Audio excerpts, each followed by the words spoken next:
Hey, good afternoon, everybody. It's always a pleasure for me to be able to share some of the interesting research that I get to do. And what I'm hoping is that we'll have a lot of time for dialogue, back and forth questions and answers. So to try to facilitate that or make that possible, what I want to do is I'm going to show you a few introductory slides just to kind of set the stage, and then Home's going to show you I think it's a 9-minute video that I made.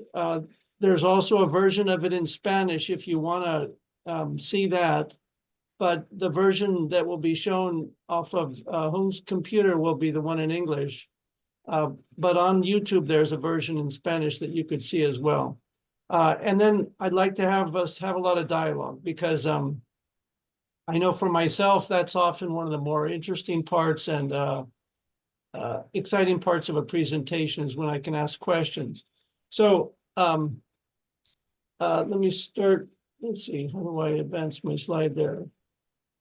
Okay, there we go. So I want you to all to know that there's a website that I have, and there's a lot of resources there, okay? So I want you to be able to know where it is. You can just type in my name, Brennan, Brennan, and organic USDA, and you'll see at my website, there's all the videos that I've produced, different photos of my research, some of my publications, and you can download those as well as some other things that you might find interesting.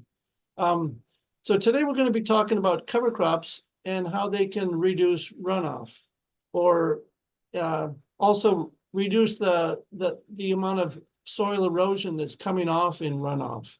So this is a picture from some of my research fields. I was out here yesterday. This isn't a picture from yesterday, but it's a picture from a few years ago. But what I want you to notice in the picture there, and just somebody confirm, can you see my mouse moving there when I'm moving it on the screen? Okay, good. So, after certain kinds of rain events, you can see all this water in the furrows. And the challenge with that is that can run off of our farms, go down into the rivers and cause all kinds of soil erosion. But it can also create a bunch of problems in the field. So I was walking through a field somewhat like this yesterday in one of our studies, and it was a muddy mess. And if we had some vegetation growing in these furrows, that could help us to reduce some of the soil erosion. But it's not quite as easy as what I initially thought. So, when I initially started trying out different things with growing cover crops in furrows, this is what I was working with. So you can see here, these are 80-inch wide beds, and I've got a cereal cover crop planted on the bed top. And often when I grow cover crops, I grow them on a flat field, so I don't have them on beds. But in some cases, we're interested in growing them on beds. And in this case, the reason I was interested in that was because I was trying to figure out a way to use this tool called a roller crimper. Okay, so I'll show you a picture of that in a minute. A roller crimper is a tool that has been talked about quite a bit in places like the Rodale Institute, and they've used it to as a non-chemical way of terminating a cover crop. So you could grow a cover crop and you could roll it down and crimp it or crease the stems, and then it would kill. And I thought, boy, what a neat system. I wonder if we can have that work here in California. So the challenge I was concerned about, though, was I need to grow my cover crops on beds for trying this out here, because most of our production is on beds for our vegetable production. But what am I going to do with the furrows? Am I going to get a lot of weeds there? And so I thought, well, let me plant a different type of cover crop in the furrow. So we put together this tool, and when I say we, I mean myself and my good friend Jim Leap, who's I've worked with for many years. Jim was the farm manager at the University of California, Santa Cruz farm there. And Jim and I put this toolbar together And what we've got is we've got a gandy box here, which is where the seed is. And then there's some tubes that are leading that, carrying that seed down to the furrow. And then the furrow bottom, we've got like a rolling cultivator, like what you'd see on a Lilliston. And that's going to slowly and very gently incorporate the seed into the furrow. Okay, so the idea was we'd have mustard, in this case in the furrows, and then rye in the bed top. And the reason I wanted mustard in the furrow was because I knew it was easier to kill than rye.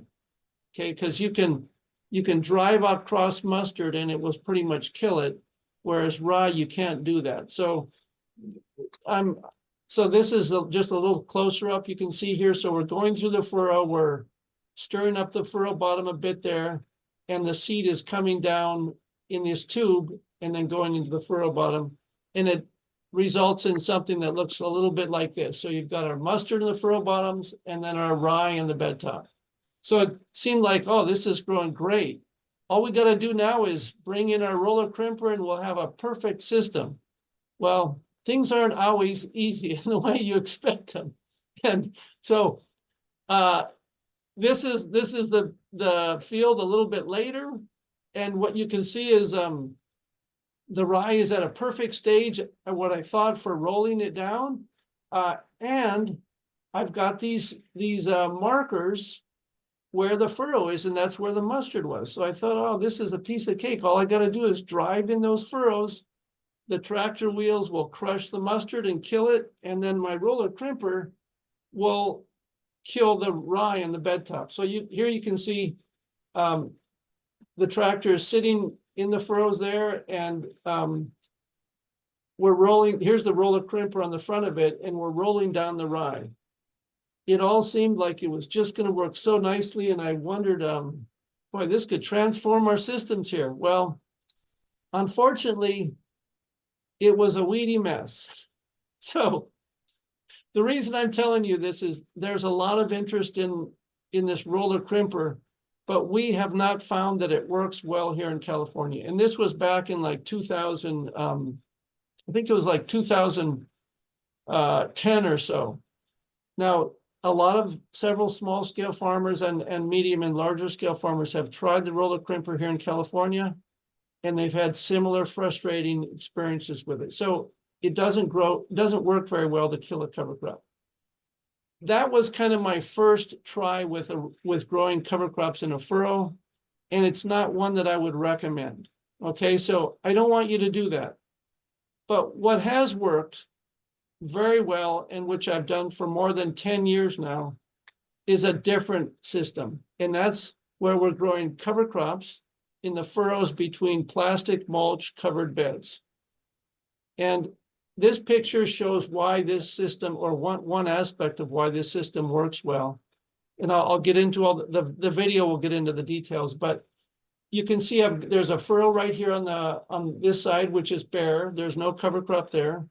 And then we've got a furrow here where there's a mustard cover crop that was grown. And Jim, my friend, Jim Leap, is holding water that came out of the cover crop furrow and water that came out of the furrow where there was no cover crop.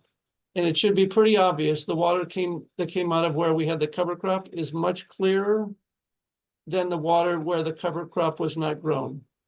So even if the runoff is the same from both of those, the quality of the runoff, or in other words, the amount of soil erosion, is far less where we grew a cover crop. So the cover crop allows the water to come off the field, or as well as infiltrate into the soil, but not carry a whole bunch of soil with it. So, we want to export our strawberries and our vegetables, but we don't want to export our soil, because our soil is that's our base that we're growing with. So we don't want to lose our soil. So this system that I'm going to show you that will be described in the video is what we've been doing for many years. And so I want you to now, the video is, there's one in English here, and then there's also one in Spanish. And maybe can somebody else who's on the call here perhaps put into the chat the link to the Spanish version? In case somebody wants to see it in Spanish. The Spanish version's a little bit longer. The one that Hung will show you is the English version, but if you want to watch the Spanish version while we're watching the English version, that I think that would be fine. Okay. So it's only about an 8-minute video. I want to show the video, or Hung will show you the video, and then we'll have a lot of time for Q&A, questions and answers and comments, etc. So how does that sound? Good? All right, so Hung, you want to go ahead and stop my screen share and then go ahead and play the video? Yes. Thank you, Eric. Oh, I need to hit screen share stop? Perfect, Eric. Give me 1 second. Yeah, no problem.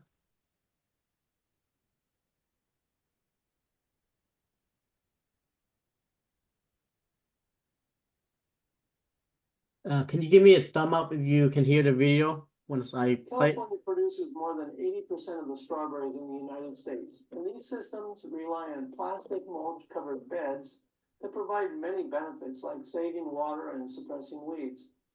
The plastic also creates sustainability challenges because it's difficult to recycle and because covering most of the field with plastic creates problems with soil erosion and runoff when it rains. The erosion and runoff issue really worried me when I began doing organic strawberry research, because the strawberry fields that we were setting up on our research farm reminded me of the corrugated metal roof that I grew up underneath in the tropics. Our roof channeled rain into a tank that gave us our drinking water. And a similar thing happens in strawberry fields when rainwater runs off the plastic into furrows that drain to ditches that lead to rivers and the ocean. And this is a problem because of the loss of precious topsoil and because it reduces recharge of groundwater below the strawberry fields. We rely on that groundwater for irrigation and for drinking water. The runoff can also carry pesticides and nutrients that pollute fragile ecosystems that need our protection. Planting a winter cereal cover crop like barley in the furrow is a great way to reduce the runoff and soil erosion problems. And some of my colleagues found that this reduced the turbidity or the cloudiness of runoff water by about 70%. But here's the problem. These winter cereal cover crops need to be killed so that they don't get too big and compete with the strawberries. And it's hard to control them in a furrow without a grass-selective herbicide. These herbicides are not allowed in organic systems. And so this inspired me and some colleagues to do research to try to identify cover crops that are easy to grow and control without conventional herbicides. And that's what I'll be sharing with you over the next several minutes as I talk about 2 experiments that we did over a 4-year period. So this first study was focused on Ida Gold mustard. It's a type of mustard that produces the mustard that we eat on our sandwiches. It's also got a hollow stem, like a straw. So sometimes I think of growing mustard in these furrows as a way to put straw back into strawberries. Now in this study, we planted the mustard in mid-November to early December, after we had transplanted the strawberries. And we planted it at 2 different seeding rates that I'll call 1x and 3x. The 1x rate had about 16 plants per foot of furrow, and the 3x rate had about 3 times more plants. We let the mustard grow until early February, which was when it was getting around the height of the bed top. And then we mowed it down with a weed whacker so that it wouldn't kill the strawberry. Right before mowing, we measured the biomass of weeds and mustard shoots, and here's what we found. So in this graph, our y-axes show biomass in either pounds per 100 feet of furrow or kilograms per 100 meters of furrow. And what you can see is that the 3x seeding rate produced about 60% more mustard shoot biomass than the 1x rate. And you might think that this increase in mustard biomass at the higher seeding rate would do a good job of suppressing weeds. But unfortunately, the weeds still grew really well right along the edge of the plat, both seeding rates. And here's a graph that shows that. So in this graph, we've got weed biomass on the y-axis in either pounds per 100 feet or kilograms per 100 meters of furrow. This is the average weed biomass in a furrow without a cover crop versus weeds in a furrow at the 1x rate and then at the 3x rate. So we can see that mustard cover crops reduced weed biomass by about 30 to 40%. But ideally, we'd like the weed biomass to be way down here. And that's a level at which we don't expect that we will be able to produce any seed. Weed seed production in cover crops is a bad thing because it makes a field more weedy over time. So the bad news from this first experiment is that we need to do a lot more to control weeds than just plant a cover crop at a high seeding rate. But the good news is that Ida Gold mustard was really easy to kill with mowing with our weed whacker. Unlike a cereal cover crop that would have just regrown when it was mowed, the mustard died right away. So that was a real positive thing that we found in this first experiment. Okay, now for the second experiment. This one was focused on several ways to improve weed suppression. The first thing you might notice is that the cover crop is already at the height of the bed top, and the strawberries have not even been transplanted onto those beds yet. Now this is a big difference with experiment 1, where the cover crop was planted after the strawberries were transplanted. Now another thing you might notice is that the cover crop in this second experiment has more than just mustard. We actually mixed mustard with Sudan grass, which is a warm season cover crop. We hoped that the Sudan grass would grow well during the relatively warm period right after planting in late September, and shade out the furrows and suppress weeds, and then die as the weather cooled in the fall and winter. Now, to achieve this earlier planting date, to speed up the planting process and get the cover crop to grow before the winter rains began, we developed this special planter.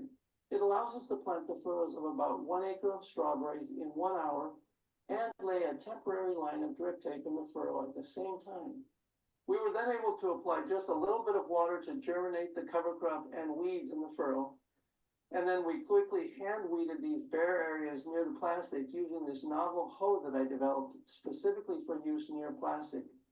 You might want to check it out in this other video and learn how to make one out of recycled materials. And you can also see it in action. It's pretty cool.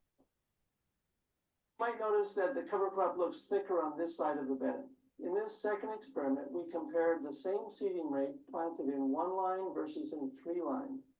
And what we found was that the 3-line pattern shaded the furrow faster and produced about 50% more biomass, which we think will improve weed suppression and probably do a better job of reducing soil erosion. So here we're removing the drip tape from the furrow so that we can reuse it again, and then transplanting the strawberries in early November. Now, the cool thing is that the foot traffic from the transplant crew helped to push down the cover crop to the furrow bottom, and this reduced the amount of weed whacking of the cover crop that was needed later in the winter. We're still trying to understand why the mixture was dominated by mustard in parts of the field and by Sudan grass in other parts. But in both cases, the mixture worked really well to shade out the furrows, and the Sudan grass worked just as planned, and it died as the weather cooled. It's been a lot of fun working to put straw back into strawberries and watch this practice spread among farmers in our region. It's not a perfect system yet, but we're making good progress to improve these methods and develop new tools that we think will increase the adoption of this more sustainable and greener way of growing strawberries. So stay tuned as we continue to refine these practices. Take care.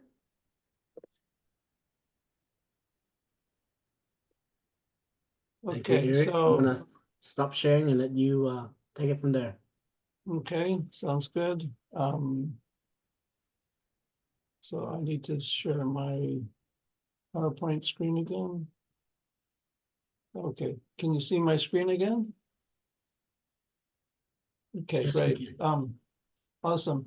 Okay, so what I want to do now is I've got a whole bunch of follow-up slides, which I can show you that will hit on different aspects perhaps of the video, but I've also got some other slides that might address some of your questions. So what I wanted to see is, does anybody have any questions or comments first about the video? So just to get us started, this is going to work best if you give me questions. You can either tell them to me verbally, or you could put them in the chat, and then maybe somebody can read them out, and then we can go from there.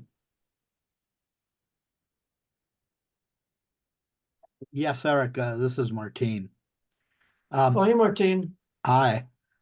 When I grew strawberries in Santa Maria, we would after planting use sprinklers to kind of set the plants settle in and get irrigation and all that. Do you think that could be done instead of running lines through the furrow for the cover crop? That's a great, yes, it could, no problem. As long as, well, as long as your planting date of your strawberries and the planting date of the cover crop were in a similar time.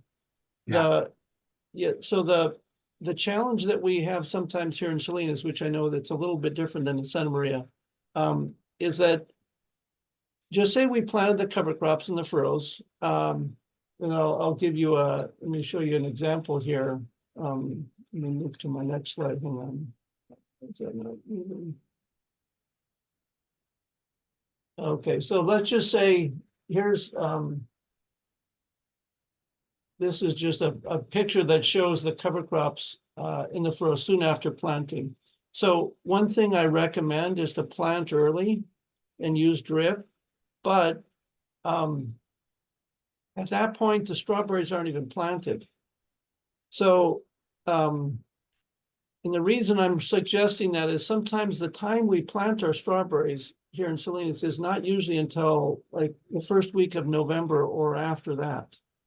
And so if you waited to, put sprinkler pipe on the field and kind of help to set the, irrigate those strawberries a little bit with a sprinkler pipe, the risk you run into is that you're getting close to when the rains are coming. And just say your mustard hadn't germinated yet, and then you get a huge rainfall event, even say a not very big rainfall event, say like a half an inch of rain. The challenge is that a half an inch of rain in a field with plastic mulch translates into way over an inch of rain, because the plastic is basically concentrating all that rain into the furrow bottom. And what can happen is you can actually have a blowout of your whole field where you lose the entire field. I'm just going to zoom way down to a picture at the bottom here, which I'm pretty sure I have. Oops. Hang on. Something happened there. Let me hit screen share again. Hold on. Hang on a minute here.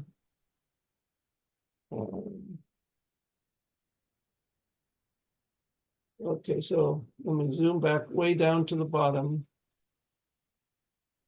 Can you guys still see my screen? No, we cannot. You can't. Okay, hold on just a minute. Sorry, these are the fun parts of Zoom sometimes. Hang on just a minute here. Let me go back to Zoom. And go to screen share. And I want to share screen too. Okay, can you see my screen now? Yes. Okay, so this is see how bad that looks? That's a situation where we had planted the mustard in the furrows, and we hadn't drip irrigated up the furrows. And the erosion was so bad in this field. This is not at a research farm. This is on a farm in the region. But the erosion was so bad that the beds at the bottom of the field filled up completely with eroded soil. And the seed that we had planted elsewhere in the field was completely washed out. So, you run a high risk. I'm just going to move back up to another picture up here, but you run a high risk of not getting a nice stand like this if you don't plant early. So yeah, you could use sprinklers or you can wait for the rain, but it's risky, and I've been burned by this a few times. This year we didn't use drip tape. We I understand this is what happens. You get really busy that time of the year. But our cover crop isn't as good as it would have been if we'd used drip. So that's why I really like to use drip. Now, sometimes you can actually plant, there's enough moisture in the furrow bottom to actually get a good stand without drip, just because there's moisture from when the beds were shaped. But that's not always the case. It may depend on the soil type. So yeah, great question, Martine. Anybody else have a question or a comment? Thank you. Margaret, have her hand raised, and we have 2 questions in the chat as well. Yeah, Margaret, hi there. Hey Eric, how are you? Good to have you here. Thank you. I'm an Eric groupie for sure. So happy to see all your work all the time. Okay, I was curious about some of the other observations you've seen. Other than managing erosion, like being able to walk in a muddy field. It sounds like that's a positive outcome. You can get into a muddy field easier. Yeah, curious about other observations and I'm thinking about how that might change the environment around those strawberries. Differences in the insects, differences in like the temperature or humidity, and if that has any impacts on the strawberries plants or the strawberry fruits that are producing. Yeah, great question. We have not collected data on a lot of those things. There's, a lot of potential things that we don't know yet. But what I can tell you is we've gotten great yields from our strawberries when we've done this. The strawberry grower that I work with, his name is Roy Fuentes. And this is a practice that I've required that he do for all the years that he's farmed with me here in Salinas at our USDA site. And for many of those years, Roy has been the top, if not one of the leading strawberry producers in the whole region. So I don't think there's no evidence that it has a negative effect on yield. And so that's an important one. The cost is really small. It's when you look at the total cost of strawberry production, cover cropping in the furrows is just maybe $100 to $200 per acre total cost. That's some of our analysis has indicated that. It does help with weed control. So that's a big benefit. I did mention that a high seeding rate is not enough. So let me just move. Let me move to another shot here where I can show you.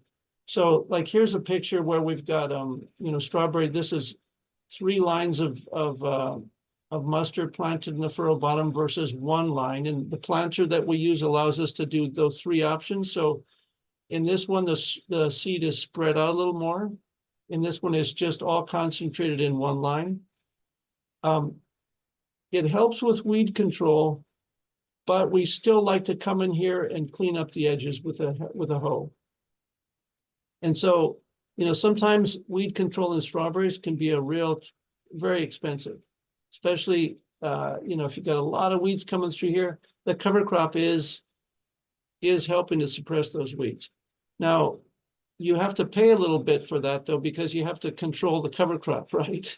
So you're still getting growth of plants there, but it's plants that are not weeds. And so I think that's a benefit, because if otherwise we have to go through the furrow bottom and deal with weed management in there. And in a year in many years, you can't get in there with a tractor. And pretty much once you plant, you're stuck out of the field all of December, and often at least in Salinas, often much of January and February even. So, but a cover crop can help to suppress the weeds that are growing in there.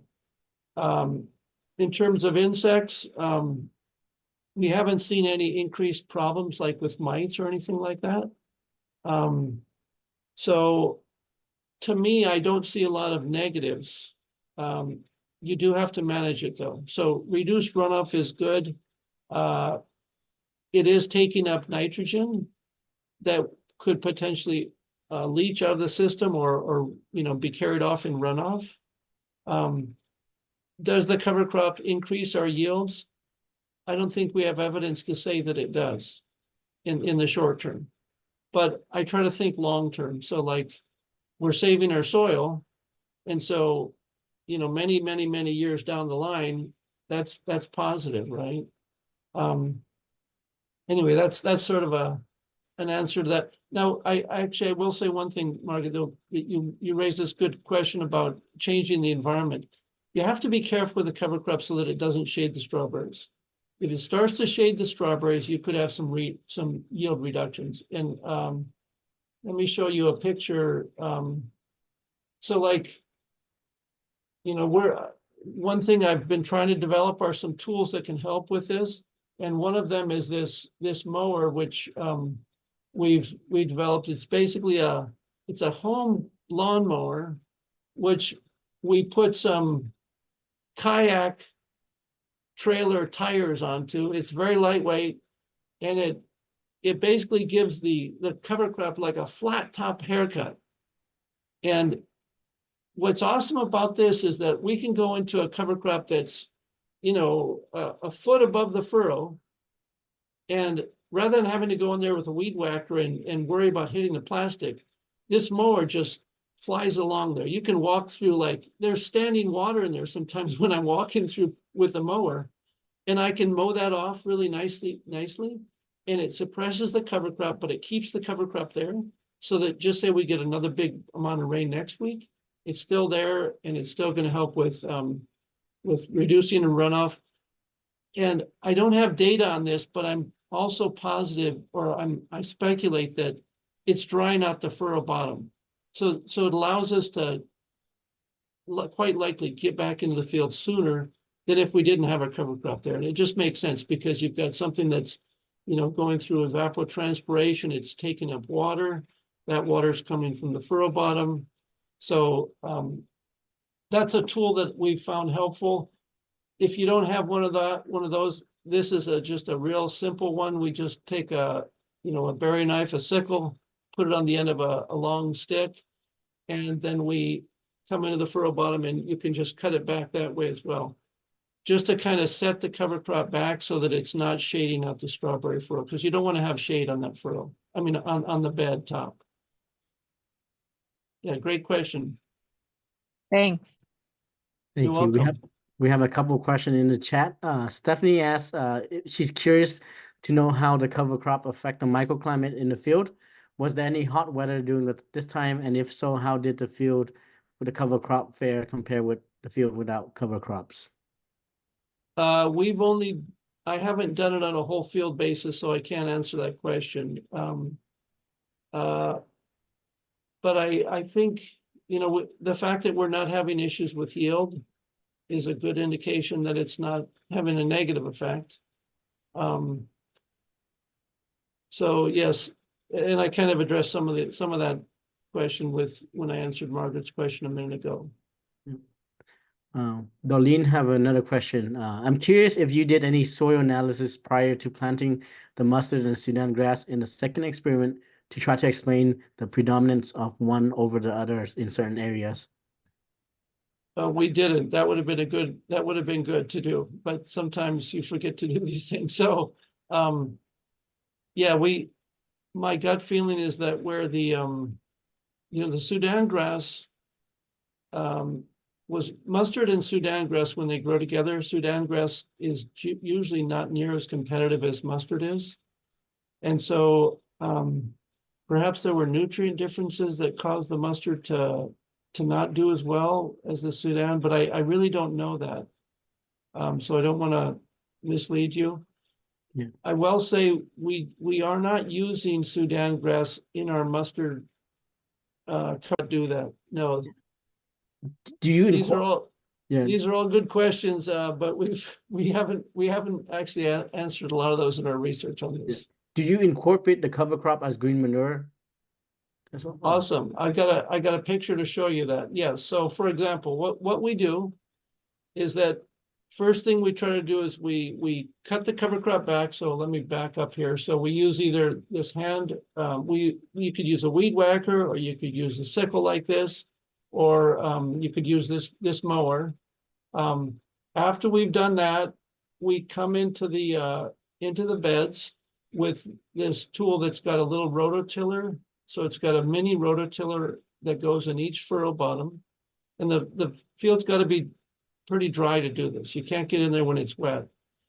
And that very carefully incorporates the residue. And then, and that mixes it into the soil. And then we come through with this thing that we call the boat. And it's basically, these are cement filled shoes that kind of ride, and that flattens out the bottom of the furrow.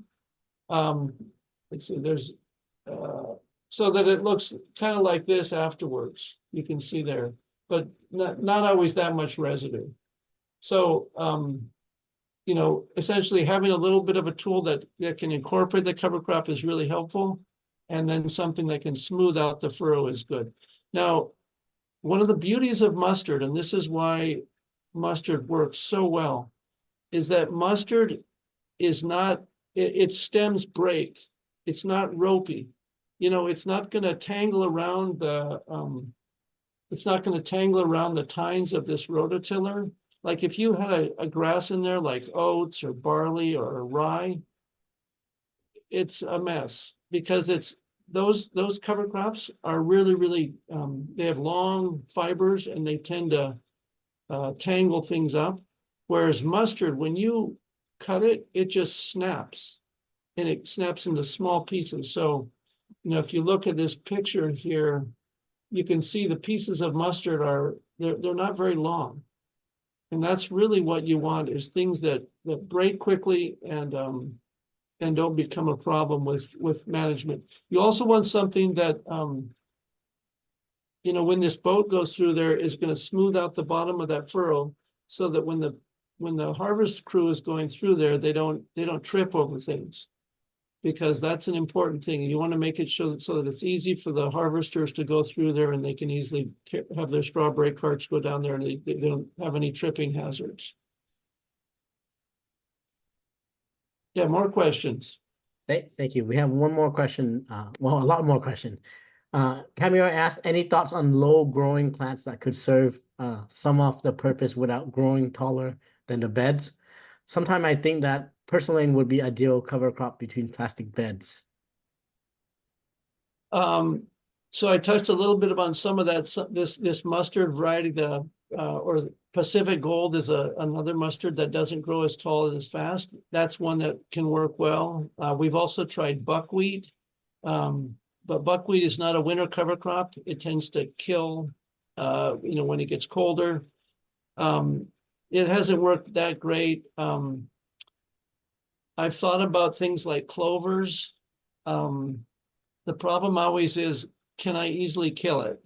So what I want is a cover crop that allow me to have a bare or a pretty much a dead furrow. I don't want a lot of vegetation in the furrow bottom, because that can be a hazard for the pickers. Purslane is a summer plant. There's, you know, it's usually considered a weed, although I actually like to eat purslane. But because it's such a challenging weed, I would not, and it doesn't grow in the wintertime here, I wouldn't think that would be a good one. So, What about, you know, yeah. Go Sorry, ahead. what about hairy vetch and Gianna grass? Hairy vetch, that'd be an interesting one. So hairy vetch is a vine, and all those vetches are vines. That might be interesting to try. The challenge would be, you know, can I kill it? Like, I'd be a little bit worried that if it got too big, it might be a little bit hard to kill with a rototiller. But I'm not sure. I haven't tried it. So it sounds like an interesting idea.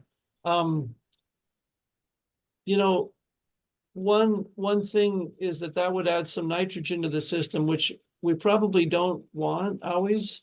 You know, in the strawberry system, yeah, some of that could carry over to the next crop, but it might be worth trying. You know, could it suppress the weeds? Well, it might do all right if you plant it at a high enough seeding rate.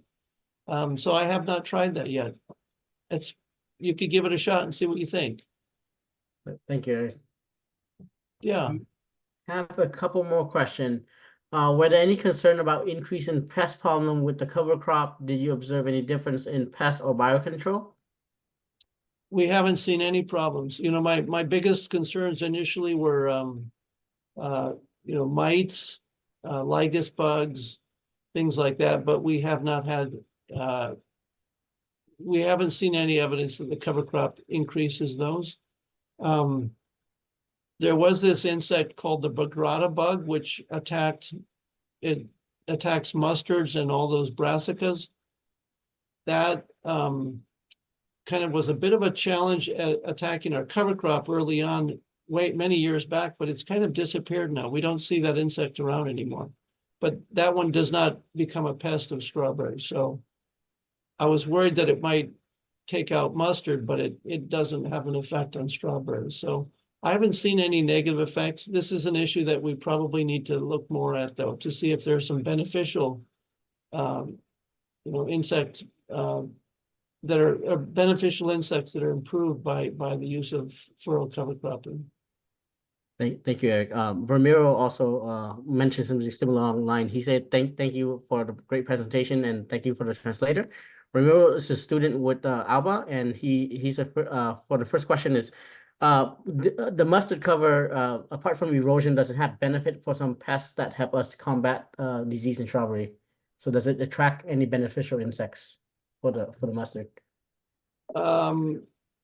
When it's flowering, so if the mustard's allowed to flower, you do see honeybees in there. And I think I've also seen some hoverflies. But regarding diseases, we haven't seen any issues with that. We have had 0 disease problems in our organic strawberries, where we rotate on a 4-year rotation. So we don't come back to this same field for 4 years. Now I say 0 disease issues until last year.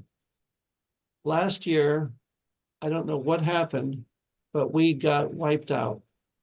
We had, I think it was Fusarium or Macrophermina, but we lost a lot of, we lost our whole field of strawberries. I don't think that was related to the cover cropping system, though. So I'm keeping my fingers crossed. Now, those Fusarium and Macrophermina are somewhat newer diseases here in Salinas, and they worry me. I don't know that we have that we need a lot more information on how rotations can help to manage those. Yeah. I don't know much about that. Thank you, Eric. I have a question. Have you think about using straw or chips or things like that? Because our farmers down here, we use that to prevent weeds between the row, and that prevent erosion as well in some case. But we don't have rain down here, so erosion is not our main concern. I have thought about that. In fact, it'd be kind of a neat. I can see how that could potentially work really well. Like if you could just say you grew a cover crop in a field that was like a grass cover crop. Yes. In a field that was had vegetables in it. If you could harvest that cover crop off using some kind of a forage harvester and harvest the cover crop off when it's, the carbon to nitrogen ratio or the toughness of the tissue is quite high, and then hold that on the side and then spread that either with some kind of a tool into the strawberry system, I can see how that could really help with erosion control. We haven't tried that, but it's an interesting idea. The challenge always is how expensive is the material? Where does it come from? And how do you get it into the field? But it's an interesting thing to think about because last year was a really, really rough year with rain here. We got a lot of good rain, which was helpful, but boy, it didn't stop raining. And there were a lot of fields that were completely flooded out. And all the plastic that we have in this area contributes to that in some ways because it increases runoff. And so we don't get that water soaking into the soil as much as we would be ideal. And we need that water to soak in and help to recharge our aquifers. And perhaps a mulch would allow for more of that to happen, but I don't know. It'd be an interesting experiment to run. Thank you. We have another question from Maria. She asked, she's a first year producer at Alba. She was wondering if you've done any research with brassica as cover crops. We have, well, so the mustards are all in the, they're all considered brassicas. I have used mustards in my vegetable research and compared it with rye cover crops as well as legume rye mixtures. And the mustards work great. They're easier to manage in some ways because the residue isn't as difficult to deal with. It chops really nicely, and so you get fewer residue problems later on. But planting mustard cover crop is more challenging than, say, planting rye or a legume rye mixture, and that's because the seeds are small. The mustard seeds are really small. So when you plant mustard, you have to have a good grain drill. You have to be careful you don't plant too deep.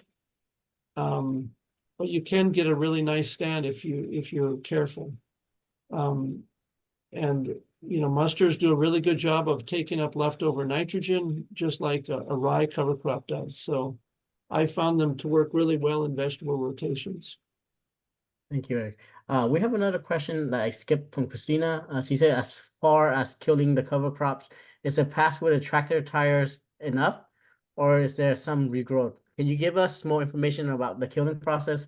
Could the residue be a liability either for slipping or stumbling over thick stem?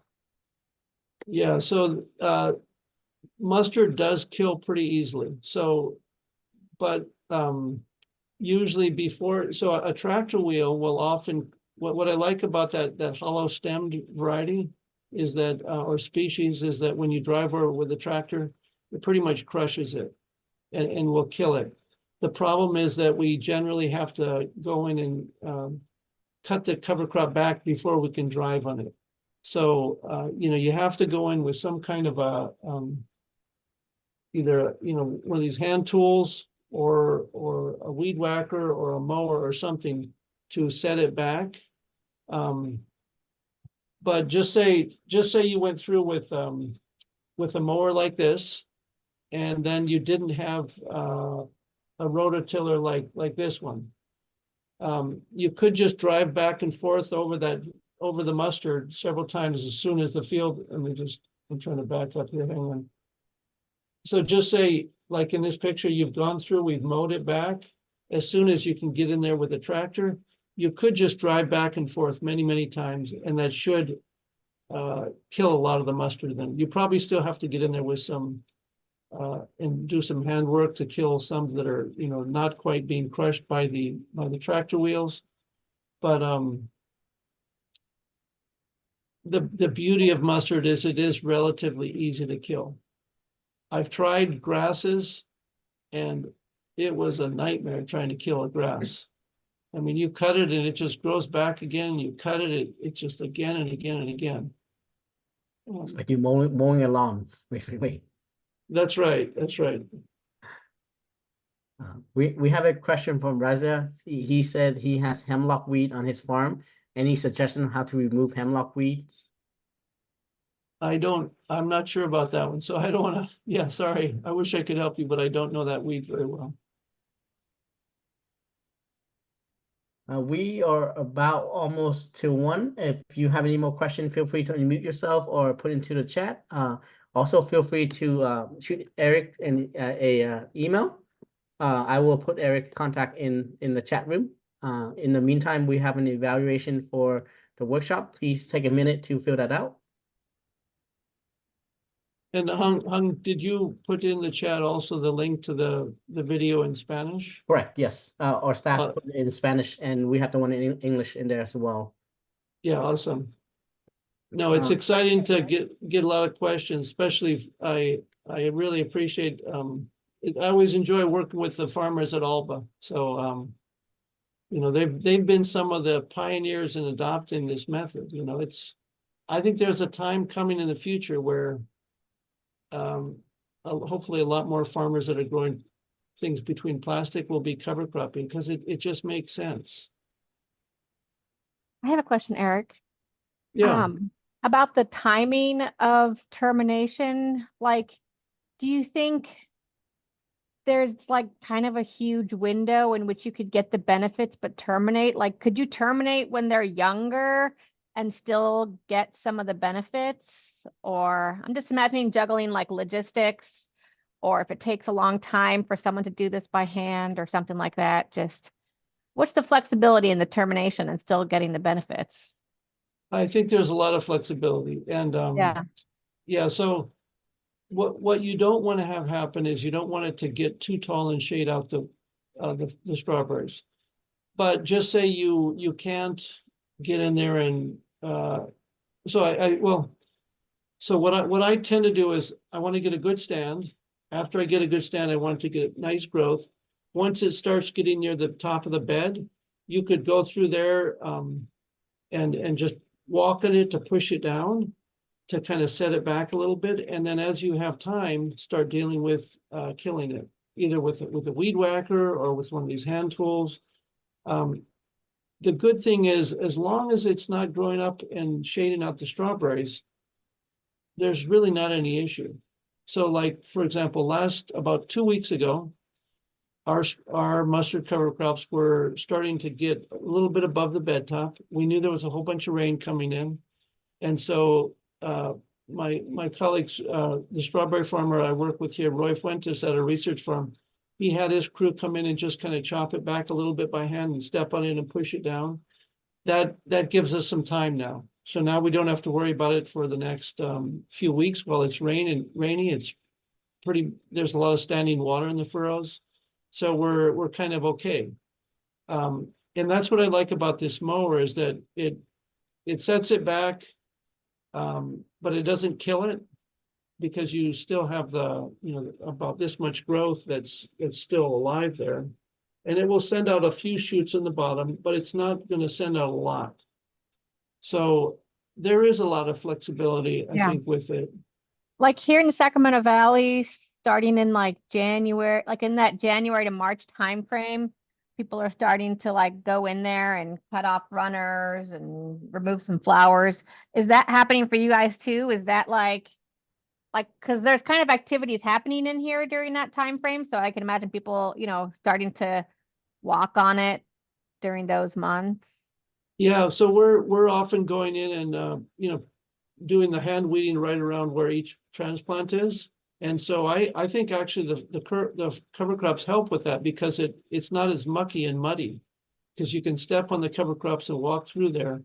We're not usually cutting runners, at least with the variety we're growing that early on, but we are pulling out weeds that are right within where the transplant is. We're often opening up the plastic a little bit, picking up some of that first fruit that is maybe not too good. So there is, what I always like to tell people is, don't worry about the mustard. You're not going to hurt it by walking all over it. So it will set it back, but like even when we transplant sometimes, it's like some years it's just barely germinating. I say, don't worry, just go in there, do your thing. And then sure enough, the mustard comes right through it. It's been trampled all over and it survives. So it's pretty, it doesn't hurt it really. Yeah. Yeah, thanks. That's great. Yeah, you're welcome. Thank you, Eric. Great presentation. Thank you everyone for joining us today. It's 1:00, so feel free to follow Eric on his website. It's in the chat and his email and contact is also there. Thank you very much. Thank you, everybody. Take care. Thank you. Bye-bye. Thank you. Bye. Thank you, Alba, Bye-bye. for the translation.